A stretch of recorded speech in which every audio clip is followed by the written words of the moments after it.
Hello guys, welcome to my YouTube channel again. और हम क्या करते हैं ना, हम दोबारा से स्टार्ट करते हैं कुछ और एग्जांपल्स। हमने लास्ट क्लास में सिर्फ एग्जांपल्स 5 एग्जांपल्स कलेक्ट किए थे, छठा एग्जांपल कलेक्ट करते हैं। ठीक है, पर देखो मेरे को ये कोई भी एग्जांपल्स याद नहीं है, कोई एग्जांपल याद नहीं है, तो आपको किसी की एग्जांपल की लिस्ट का रट्टा मारने की ज़रूरत नहीं है, बिल्कुल भी ज़रूरत नहीं है। आप कॉन्सेप्ट समझो, आपके एग्जांपल्स खुद बनेंगे। होता क्या है ना, कुछ लोग क्या करते हैं कि आपको कुछ चीज़ें पढ़ाएंगे। येट अगेन मैं किसी की बुराई नहीं कर रहा हूँ, मैं आपको बता रहा हूँ कि फ्लोज क्या होते हैं पढ़ने में पढ़ाने में। कुछ लोग क्या करते हैं कि मान लो मैं ही करता हूँ, मैं ये करता हूँ कि अगर आपको पढ़ाऊँ और पढ़ा के आपको डेफिनेशन समझ में आए ना आए, लेकिन उसके 50 एग्जाम्पल करवा दूँ। उन 50 एग्जाम्पल से आपको क्या होगा ना, आपको लगेगा कि हाँ हाँ मेरे को आता है, क्योंकि आपने 50 बार वो चीज़ देख ली। ह्यूमन नेचर है वो, कि अगर आप बार बार देखोगे ना आपको सही लगेगा, रैदर कि वो बहुत सारे एग्जाम्पल लिखे हैं वो याद करने के। समझो और फिर खुद के एग्जाम्पल बनाओ, this is the correct way. और इसी से समझोगे, इसी से सीखोगे, और कोई तरीका नहीं है दोस्त।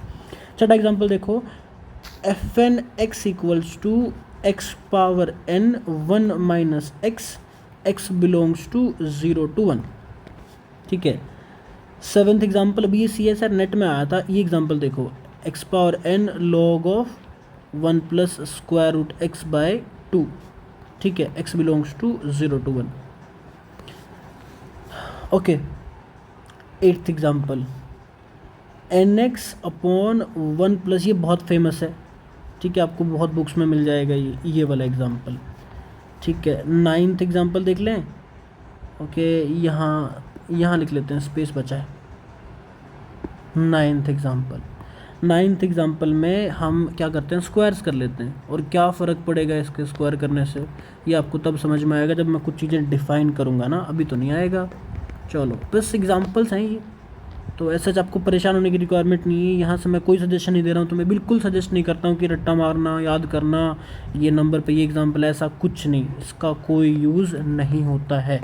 सिंपल सी बात है, जिसको मैंने बोला था, ये बोला था कि इनका कंस्ट्रक्शन समझो कैसे बनाया, वो इम्पोर्टेंट था। Question example number 11, sine of x plus 1 by n, x belongs to are.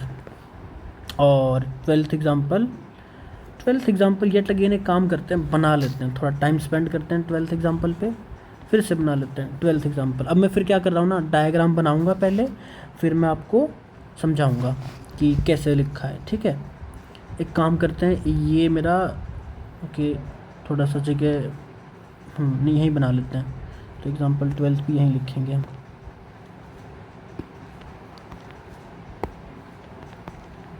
ठीक है, ये मेरा मान लिया मैंने क्या है, प्लेन है। ये मैंने मान लिया पॉइंट 0 है, ये मैंने पॉइंट मान लिया 1। ये मैंने मान लिया कि देखो 1/2 पे कैसा बिहेव है ना, मैं क्या कह रहा हूँ कि 1/2 जब पॉइंट होगा तो मेरा जो फंक्शन है ना वो, या फिर 1/2 थोड़ा 1 पे छोड़ते हैं, 1 पे स्टार्ट करते हैं। मान लो ये 1 से लेके यहाँ 1 है। ठीक है, ओके, 1 से लेके यहाँ, थोड़ा सा मेरे को समझ में आ गया, मेरे को थोड़ा सा नीचे करना पड़ेगा वरना मैं डिफाइन नहीं कर पाऊँगा, आपको समझ नहीं आएगा। नीचे करते हैं, हल्का सा नीचे। ठीक है, यहाँ करते हैं। अब मैं क्या कह रहा हूँ कि आप एक काम करो, थोड़ा एक्सटेंड कर दो, और अब देखो, अगर मैं ये 1 मान लूँ तो मैं क्या कर रहा हूँ ना, मैं फर्स्ट टर्म को डिफाइन करने जा रहा हूँ, सिंपल स्ट्रेट लाइन, ये वाली, ये वाली स्ट्रेट लाइन, यहाँ से यहाँ तक, कलर चेंज नहीं हुआ। ओके, अब हो गया, यहाँ से यहाँ की ये स्ट्रेट लाइन मैंने डिफाइन कर दी, पहली टर्म सिंपल। दूसरी टर्म क्या है कि इसका हाफ कर दो, 1/2 कर दो, और नेक्स्ट डिफाइन करो कैसे आप, जैसे यहाँ पे हाइट ना ये 0,1 थी। ठीक है, अब मैं ना 1/2 पे हूँ तो मैं हाइट रखूँगा 0,2, हाइट बढ़ा रहा हूँ, तो हाइट, नए टर्म क्या डिफाइन करी मैंने, ये वाली लाइन। ठीक है, अब जो मान लो अगर आप nth स्टेज पे आए, अब तो समझ में आ गया ना, 1/n पे अगर हुए, ठीक है, तो यहाँ पे कितनी हाइट चाहिए मुझे, मैं चाह रहा हूँ कि n हाइट आ जाए, 0,n। बात समझ में आई। इन दैट केस मैं इसको ऐसे डिफाइन करूँगा ना, यहाँ से लाऊंगा, यहाँ से यहाँ मिला दूंगा, ये वाली लाइन। ठीक है, ये वाली लाइन को मैंने डिफाइन कर दिया। अब ये करने का मतलब क्या है, एक अच्छी बात ये है ना, ये देखो ज़रा, ये बढ़ती जा रही है, ऊपर की तरफ जाएगी और जाती रहेगी। और बाद में इसकी कंटिन्यूटी वगैरह सब चीज़ें, बहुत सारी चीज़ें पढ़ेंगे हम लोग, ठीक है। फ़िलहाल के लिए इसको लिख लें, f n x is nothing but x. देखो ना, 0 से लेके 1/n तक एक लाइन है जिसका स्लोप नेगेटिव होगा। एक्चुअली आप क्या करना, आप ये करना कि ये 2 पॉइंट हैं आपको दिए गए हैं, 0 0 1/n 1/n 0 और 0n, इन दोनों से स्लोप कैलकुलेट करना और स्ट्रेट लाइन निकालना। इसकी इक्वेशन क्या होगी पता है, -n² x + n होने वाली है। तो एक्चुअली ये जो सीक्वेंस ऑफ फंक्शन है वो ऐसे डिफाइन होगी, ऐसे करके 0 < x < 1/n और 0 when 1/n < x < 1, ठीक है। ये एक सीक्वेंस ऑफ फंक्शन डिफाइन, ये भी बनाने का तरीका बड़ा सही सा हुआ। बस एक काम करते हैं, एक पॉइंट वाइज कन्वर्जेंस की डेफिनेशन देख लें, क्योंकि ये वीडियो बहुत शॉर्ट बन रहा है, 5 मिनट का, तो एक बार बस डेफिनेशन देख लो फिर ख़त्म कर देंगे, है ना। पॉइंट वाइज कन्वर्जेंस, तो नेक्स्ट लेक्चर में भी पॉइंट वाइज कन्वर्जेंस ही चलेगा। पॉइंट वाइज कन्वर्जेंस,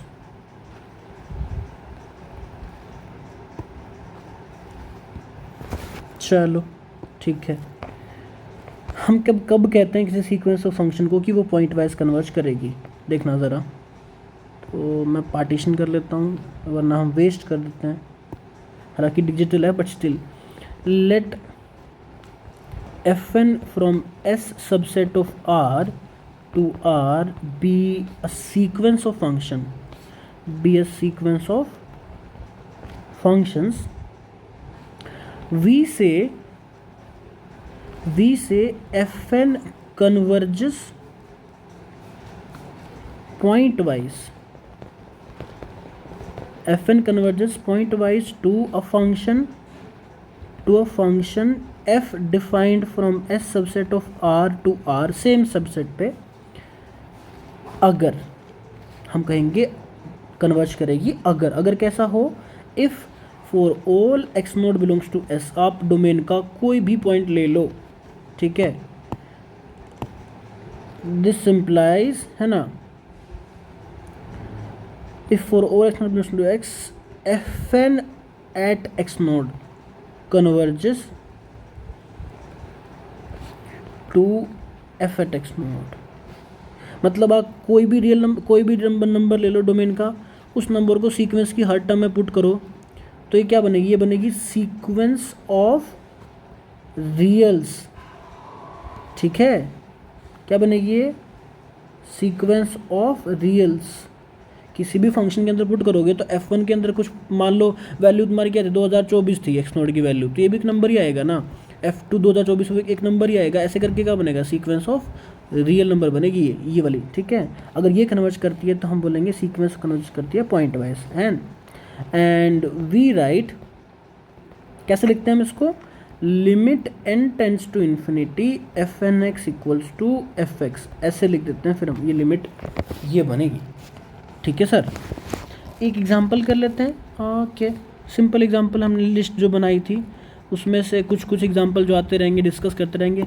वो एग्जांपल्स लिखवाने का मेरा मोटिव ये नहीं था कि उन सबको डिस्कस करूँगा, सबके बारे में बताता चलूँगा तो मैं, ठीक है, टाइम होता डेफिनेटली बताता, बट पर्पज़ ये था कि कैसे बनते हैं एग्जांपल, उनका ये पर्पज़ था।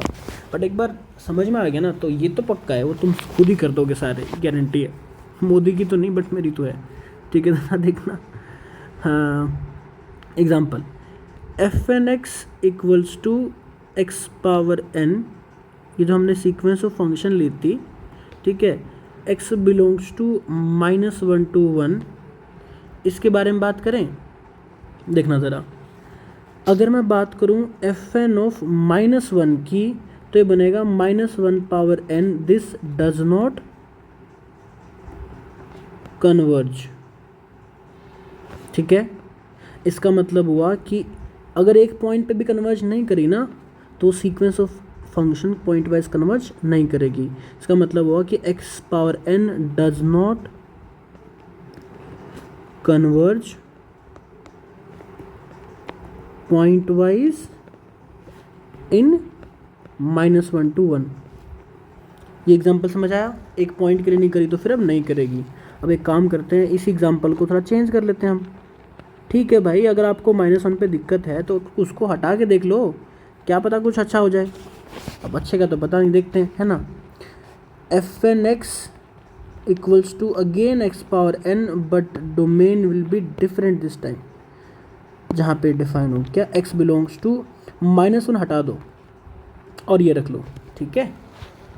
तो ज़रा देखना, अगर मैं बात करूँ f n at x naught equal to x naught power n हो जाएगा for all x naught belongs to -1 to 1 के बीच। अगर मैं पॉइंट कोई भी लूँ एक्स नोड तो एक्स नोड पावर n हो जाएगा। और क्लियरली क्योंकि नंबर 0 1 के बीच में, इसका मतलब ये होगा उसकी पावर n कहाँ जाएगा भाई, 0 को, राइट। ये नंबर्स लेस देन 1 की पावर n कहाँ जाएगा, 0 को। मोड लेस देन 1 है तो क्या n पावर कहाँ जाएगा, 0 को। This implies limit n tends to infinity f n at x naught is nothing but 0। And अगर एक पॉइंट रह गया डोमेन से, कौन सा, 1, एफ एन एट 1 की बात करते तो वो 1 की पावर n होता, वो 1 ही होता फॉर ऑल n। इसका मतलब limit n tends to infinity f n at 1 is nothing but 1। इसका मतलब सीक्वेंस ऑफ फंक्शन कन्वर्ज करी, इसका मतलब limit n tends to infinity f n x कहाँ कन्वर्ज करेगा, ये फंक्शन बन गया 0 when x belongs to 0 to sorry -1 to 1 and 1 when x equal to 1। इस फंक्शन पे कन्वर्ज करेगी, ठीक है। मैं लिख देता हूँ इसको ऐसे करके, ऐसे भी क्यों करना है, परेशान क्यों होना है, मैं इरेज नहीं करना चाहता, इतना अच्छा मैं कभी कभी लिखता हूँ। ये है और लिमिट अपनी, और ये किसके इक्वल है, एफ एक्स के इक्वल, ठीक है। ये एक सीक्वेंस ऑफ फंक्शन जो पॉइंट वाइज कन्वर्ज कर रही है ना, it means F N converges point wise to F और F N converges to F, इसका मतलब भी पॉइंट वाइज ही, ठीक है। अगर इसमें से कुछ भी लिखा मिले तो उसका मतलब यही होगा अपने लिए तो एटलीस्ट, ठीक है। एग्जाम्पल स्टॉप करते हैं, अगली क्लास में देखेंगे point wise convergence and all, कुछ और ज़्यादा तरीके से देखेंगे। फिलहाल के लिए रोकते हैं इसको, ठीक है। See you in the next class, thank you.